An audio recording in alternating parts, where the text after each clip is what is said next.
उद्या काहीतरी जुगाड करतो. दुसऱ्या दिवशी सकाळी अंकिता आपल्या गरीब जावेची थट्टा करते.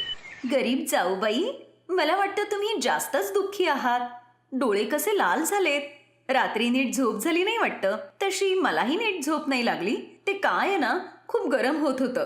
हरकत नाही, मला तर केवळ एक फोन करायचा आहे, मग माझे आई बाबा लगेच माझ्यासाठी एसी पाठवतील. अंकिता तसंच करते.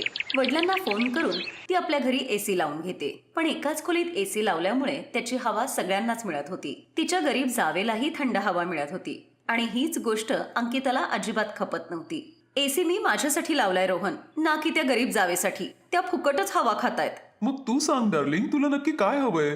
तू उद्या पडदे घेऊन ये आणि इथे मध्ये लाव, म्हणजे एसीची हवा त्या बाजूला जाणार नाही. अंकिता आपल्या जावेचा इतका तिरस्कार करत होती की तिला तिच्या एसीची हवा सुद्धा जावेला द्यायची नव्हती. गरीब रेखा दिवसभर घरात काम करायची, पण रात्री